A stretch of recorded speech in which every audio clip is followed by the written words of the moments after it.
Hello everyone, welcome to my show Future Friday, where we take a look into the aspect of future every Friday. So today is episode number 3 and we're going to look at the Mars. So let's come along for the ride. Now first thing you have to know what it is. Well, it's a planet. What does that mean? It's big, it has dominating orbit. That's the reason Pluto is no longer a planet, it's that it no longer has dominating orbit. So that's a planet. Basically, it's a big thing, as simple as that. And then you have to understand it's the second smallest planet. So first smallest is Mercury, then second is Mars. Then its position in the solar system is fourth. It's after Earth. And then you have to understand sometimes you can see Mars from Earth with your naked eyes. You can employ the use of apps to do that, and if you do need a binocular, but if you use even a basic telescope, you can see red point in sky. So, and if you have very clear sky, it's very easy to see. Then question comes to why people want to go there. First, you have to understand is the only place we ever went to after the moon in terms of like robotics probe actually landing. This is the only place we have done. It's easy to go to for certain reasons, and it has a lot of sci-fi interest, like attack from Mars and all that. Like there is old literature on this subject, and it's been focus of many things. So science fiction has a lot of interest, so it's always in public eye. And then you have to also understand there's a lot of public interest nowadays because of private interest personally. So what does that private interest means? Elon Musk, basically he wants to go there and create a self-sustaining colony. So a lot of interest is happening. It's easy to go to, and science fiction plus billionaires trying to go there. Suffice to say, it has a lot of interest. So then question becomes, okay, what's like there? One thing you have to understand, it's cold. Basically, it's freezing cold there. So the lower side temperature can go up to minus 143.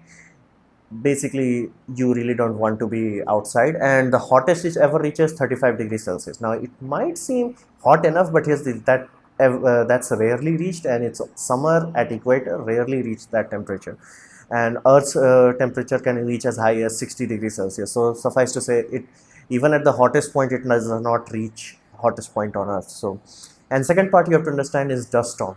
Now, a dust storm is not like how you see in the movie Martian, where a dust storm is kicking up things. No.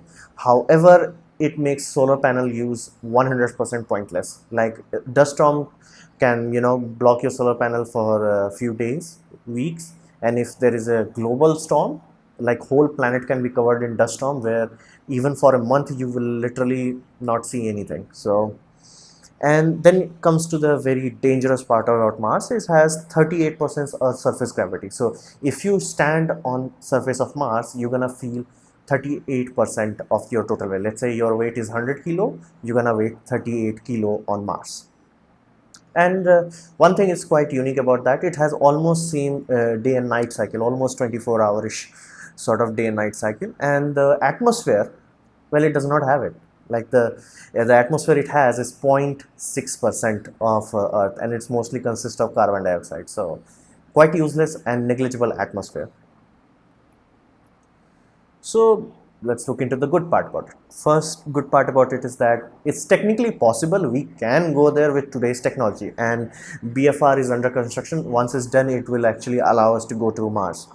Second, it has accessible surface. Suffice to say, gas planets we can't go, it does not have a surface. We can't go to Mercury, it's hot. And Venus, it's hotter than Mercury. So suffice to say, on surface of Venus, lead will melt, literally. So Mars is the only surface we can actually walk on, after Earth obviously. So these two aspects really play a very crucial role why we actually want to go there. First, we can go there. Second, it has a surface that is actually traversable. It's almost like moon. Now,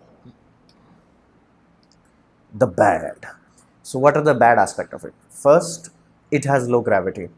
What does that mean? Well, it only means death. Human body needs 1 g. If you have 0.3 g's, it's not good enough for a human body. Heck, males will lose eyesight as they are working in a low gravity environment. So You can give a planet atmosphere if you have enough energy and technology, but you can't give it gravity. So that's the biggest problem with Mars. It does not have gravity. Second, it's not terraformable with any sort of technology that we have even a remote understanding of, because it does not have enough gravity. It cannot hold on to an atmosphere. Think of it this way: Venus, while closer to the sun, while it's getting blasted by solar wind, somehow still has atmosphere many times thicker than Earth, hotter than Earth. Why? Because it has gravity.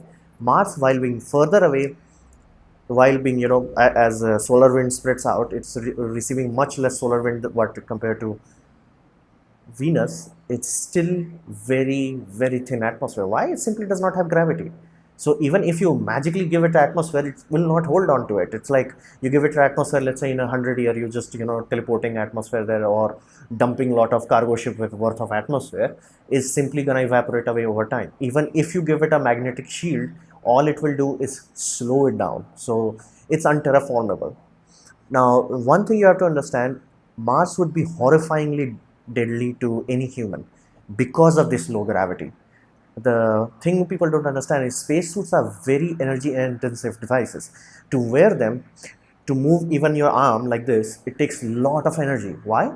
Our body runs on oxygen, so you need oxygen. Now, many of people know that suit in space are generally pressurized. Now, here's the problem: they are not pressurized with air, because if they did, the suit will become very rigid. Imagine trying to compress a ball like a football.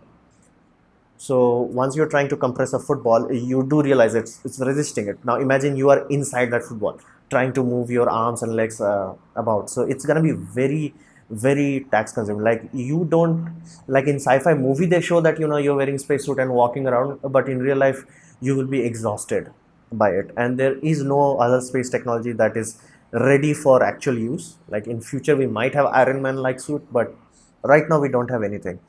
So because we have to wear spacesuit to go outside, it's very painful to go outside. Second, because we are losing bone density as we are in the lower gravity, we might not even able to do that. Like over time our bones might become weak enough that you try to move it, your muscles can retain its form, so you will snap your own bones.